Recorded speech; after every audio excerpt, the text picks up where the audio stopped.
네, 말씀 보도록 하겠습니다. 마태복음 5장 1절에서 12절까지 말씀을 교독하도록 하겠습니다. 마태복음 5장 1절에서 12절입니다. 교독합니다. 예수께서 무리를 보시고 산에 올라가 앉으시니 제자들이 나온지라 심령이 가난한 자는 복이 있나니 천국이 그들의 것이며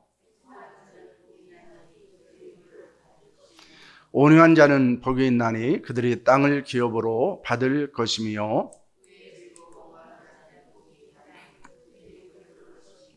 긍휼히 여기는 자는 복이 있나니 그들이 긍휼히 여김을 받을 것이며 화평하게 하는 자는 복이 있나니 그들이 하나님의 아들이라 일컬음을 받을 것이며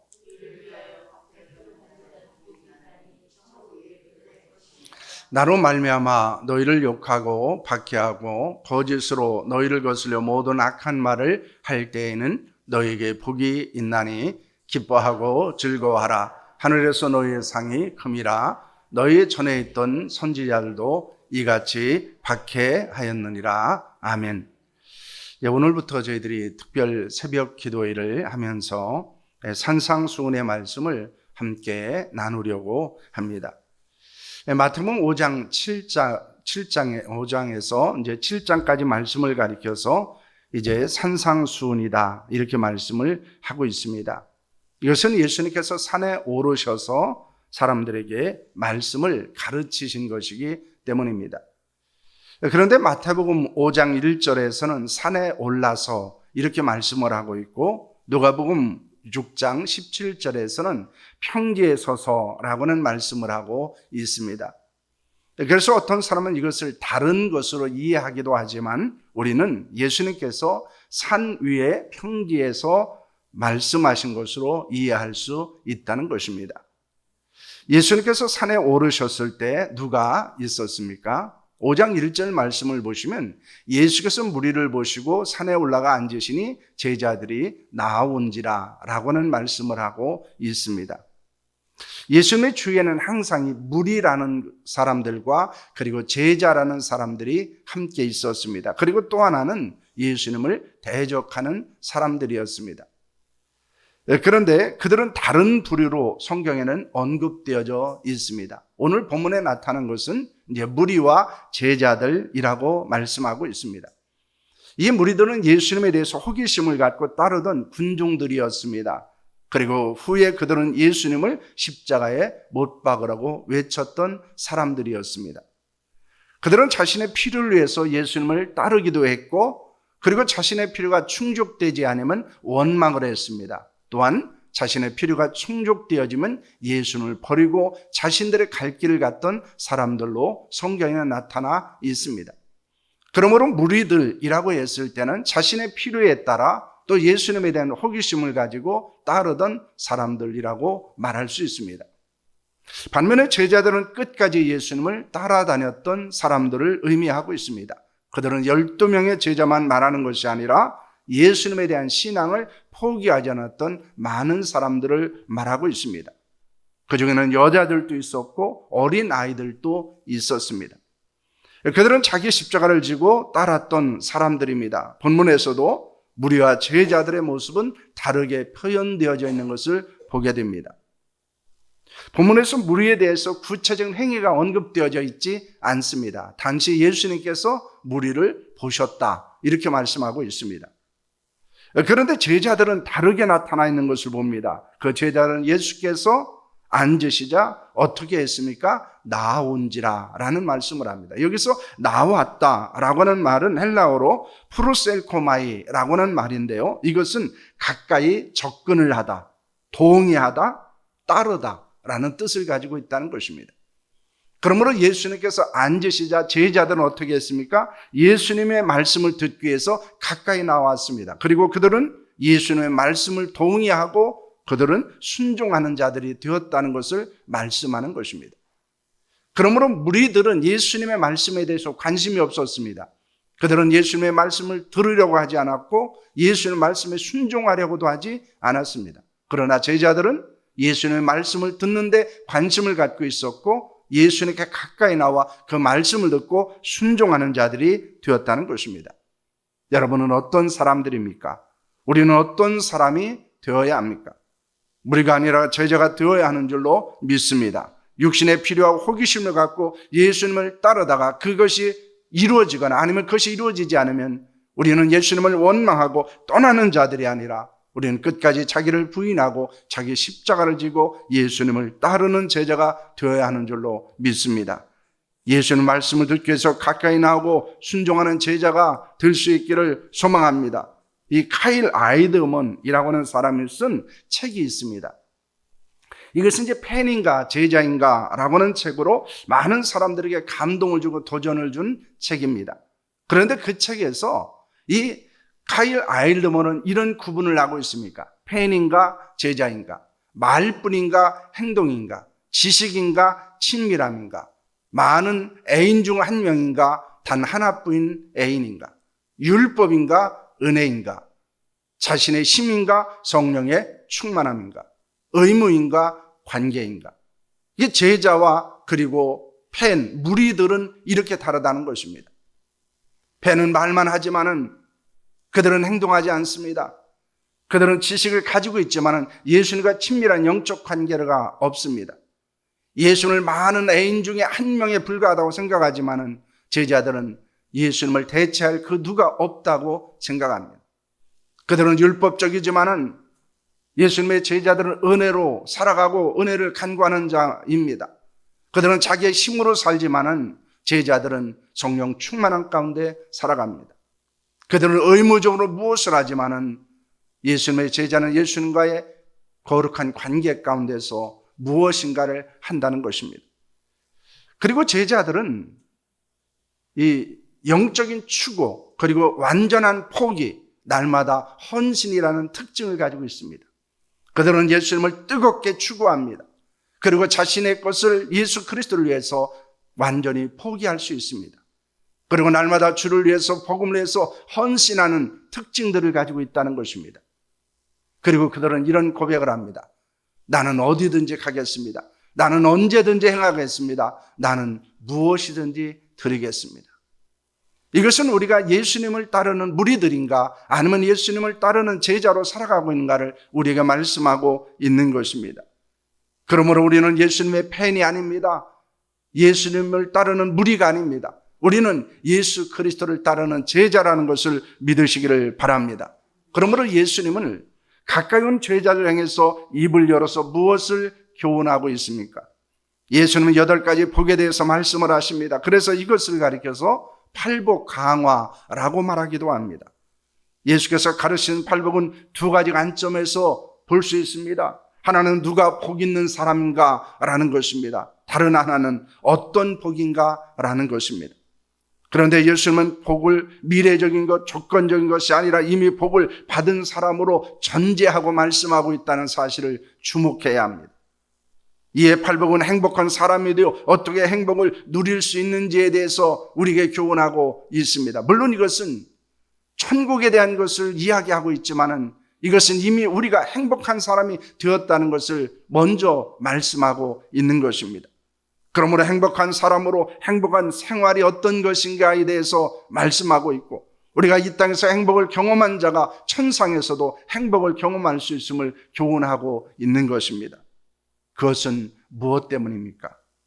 신명기 33장 29절 말씀입니다. 함께 하겠습니다. 이스라엘여 너는 행복한 사람이로다. 여호와의 구원을 너같이 얻은 백성이 누구냐? 그는 너를 돕는 방패시오 내 영광의 칼이시로다. 내 대적이 내게 복종하리니 내가 그들의 높은 곳을 밟으리로다 라는 말씀을 하고 있습니다. 하나님은 이스라엘 백성들을 가리켜서 행복한 사람이라고 말합니다. 왜 그렇습니까? 하나님의 구원을 너같이 얻은 백성이 누구냐라고 말합니다. 이것은 하나님의 구원을 받은 자이기 때문에 그들은 행복한 사람이라는 것을 말씀하고 있는 것입니다. 하나님은 그들의 방패가 되십니다. 그들의 칼이 되어 주십니다. 그러므로 원수들은 굴복하시고 그들은 정복될 것입니다. 여러분, 우리도 행복한 사람입니다. 왜냐하면 하나님의 은혜와 그리스도를 믿음으로 구원받은 자들이기 때문입니다. 우리가 구원받은 행복한 사람이라는 것을 알고 있었을 때 우리는 예수님께서 교훈하신 행복이 무엇인가를 이해할 수 있습니다. 그리고 우리는 행복한 자로 살아갈 수 있다는 것입니다. 그러므로 행복이라는 것의 근거는 어디에 있습니까? 우리가 하나님의 은혜로 구원받은 하나님의 사람이라는 것으로부터 출발합니다. 때로는 우리가 불행하다고 생각할 때 우리가 잃어버리고 있는 것이 뭡니까? 내가 하나님의 은혜로 구원받았다는 사실을 잃어버리는 것입니다. 우리가 어떤 상황이나 어떤 환경에 처한다 할지라도 내가 하나님의 은혜 안에서 구원받은 사람이라는 것을 확신한다면 우리는 우리에게 주어진 상황이나 환경이 그렇게 문제가 되지 않습니다. 때로는 다른 사람이 내게 어떻게 하는 것도 문제가 되지 않습니다. 왜냐하면 우리는 하나님의 은혜 안에서 구원받은 사람이기 때문입니다.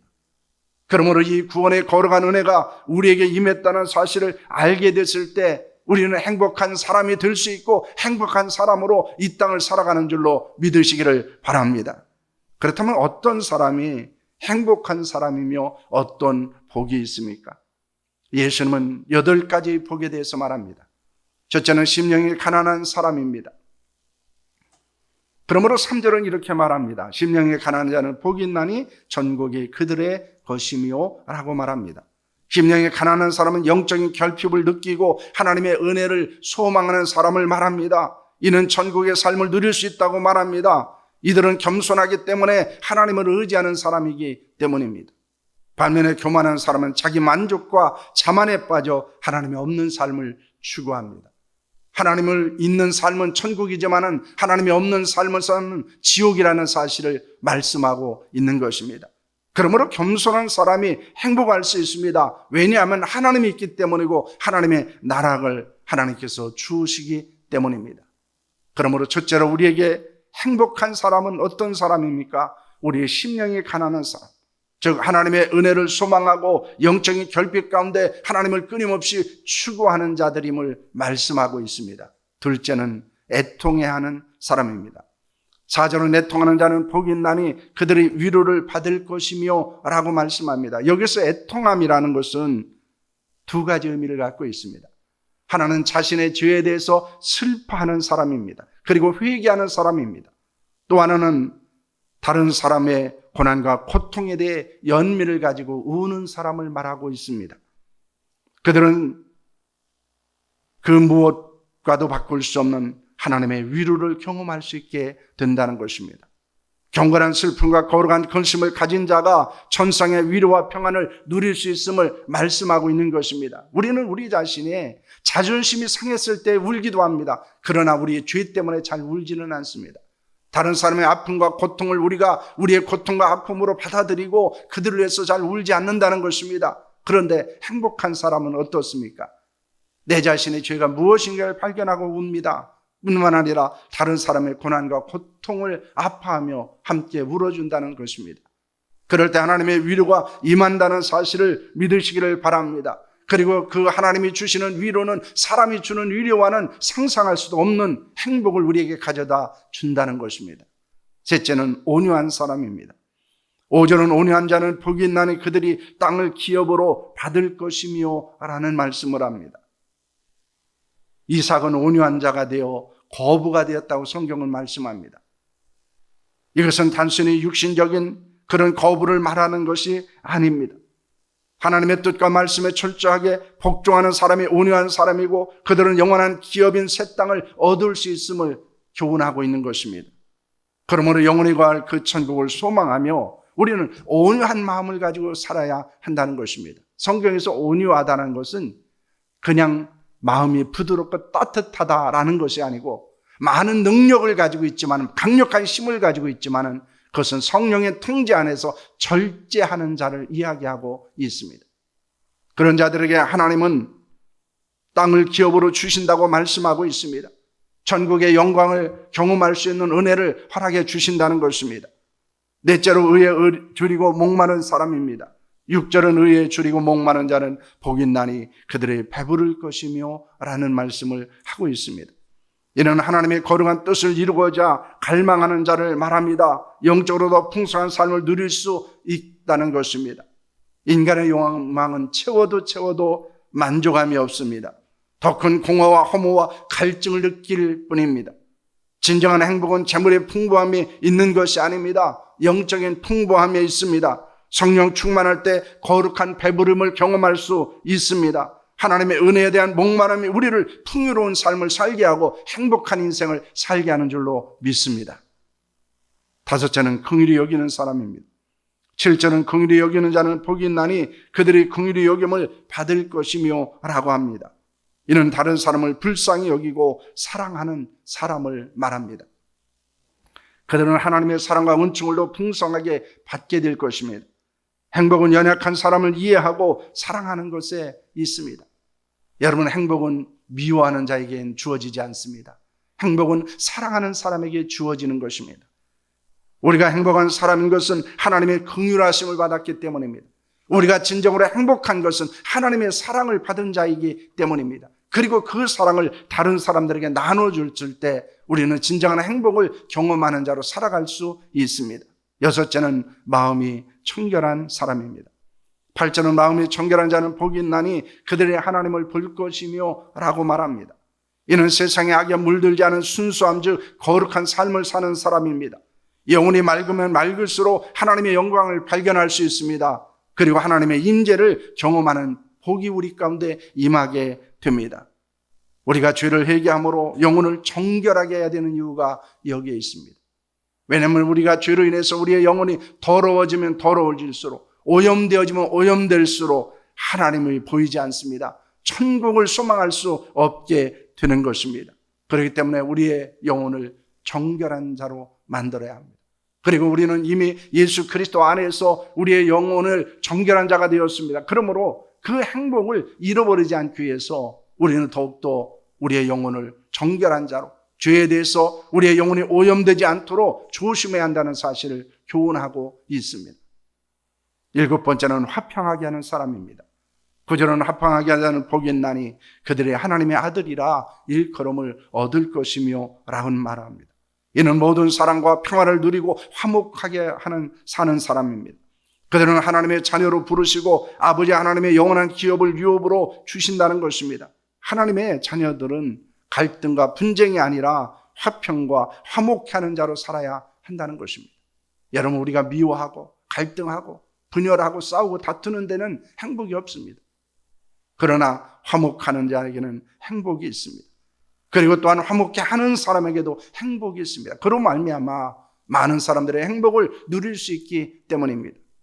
특히 우리는 화목해 하는 복음을 받은 자들입니다. 그리고 화목해 하는 직분을 받은 자들입니다. 그러므로 우리는 이 복음을 많은 사람들에게 전함으로 그들을 하나님의 자녀로 삼는 데 헌신하는 것이 바로 우리가 화목해 하는 자의 삶을 살아가는 것이고 하나님이 주신 진정한 행복을 경험하는 길임을 말씀하고 있습니다. 8번째는 의를 위해서 박해를 받는 사람입니다. 10절 말씀을 보시면 의를 위하여 박해를 받는 자는 복이 있나니 천국이 그들의 것임이라는 말씀을 하고 있습니다.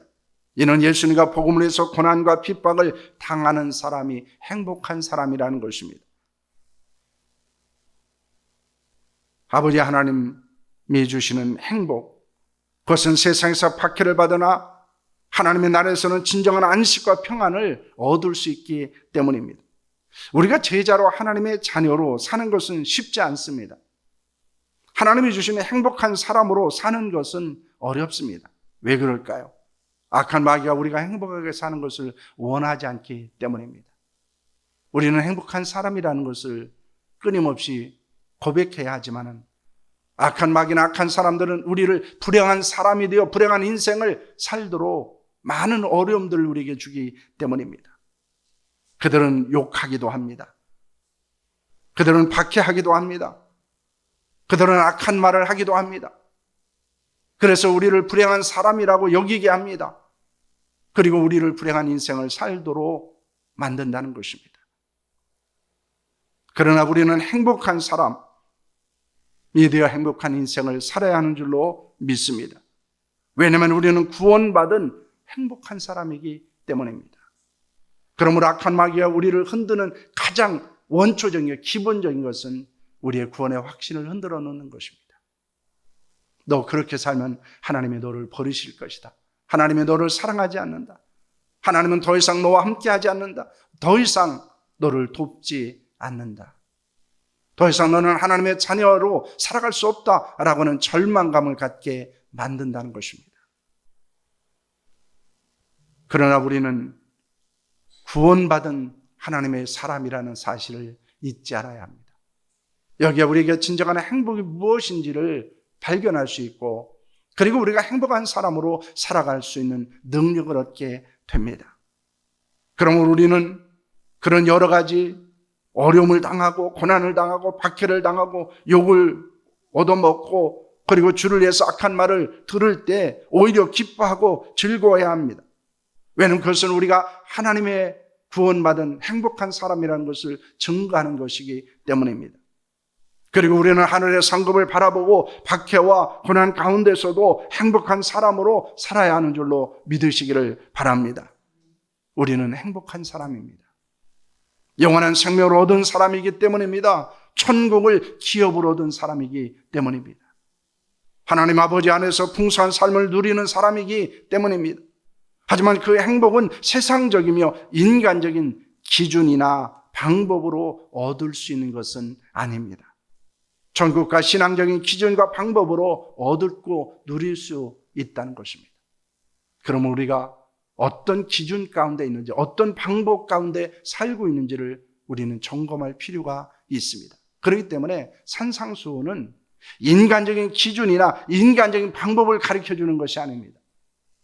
그것은 하나님의 기준이 무엇인지, 그리고 하나님의 방법이 어떤 것인지를 우리에게 가르쳐주고, 그리고 하나님의 기준과 방법으로 살아갔을 때 우리는 행복한 사람으로 행복한 인생을 살아갈 수 있음을 말씀하고 있는 것입니다.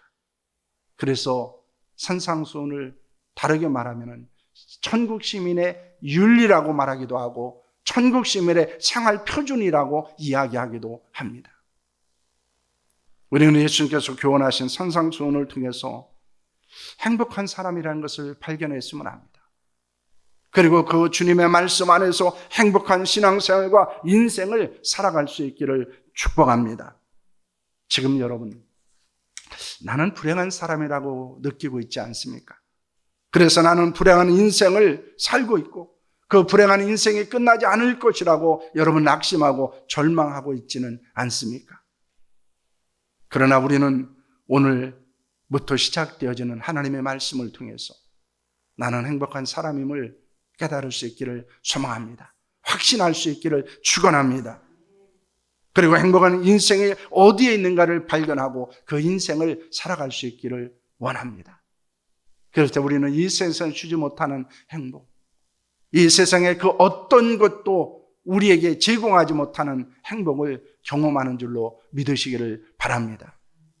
세상에서 많은 사람들이 우리를 불행하다고 말하고, 그리고 우리가 느끼기에도 나는 불행한 인생을 사는 것 같다라고 느끼지만은 하나님이 우리를 행복한 사람으로 여기신다는 사실을 믿으시기를 바랍니다. 그리고 그 하나님의 은혜 안에서 행복한 삶을 살아가는 우리 모두가 될 수 있기를 원합니다. 그러므로 우리는 이 산상수훈을 이런 관점에서 여러분 읽어보시길 바랍니다. 세상적인 방법이나 기준이 아니라 하나님의 기준과 하나님의 방법을 통해서 행복한 사람은 어떤 사람인가? 그리고 행복하게 살아간다는 것은 어떻게 살아간다는 것인가? 라는 것입니다. 그렇다면 우리는 행복에 대해서 좀 더 새로운 관점에서 바라보게 될 것입니다. 그리고 그 행복을 경험하고 그 행복을 누리고 그 행복을 나누는 자로 살아가는 줄로 믿으시기를 바랍니다. 그래서 산상수훈을 통해서 나는 행복한 사람입니다. 그래서 나는 행복한 인생을 살고 있습니다. 이 행복한 인생을 다른 사람에게 전하는 자로 살아가는 우리 모두가 될 수 있기를 축원합니다. 기도하겠습니다.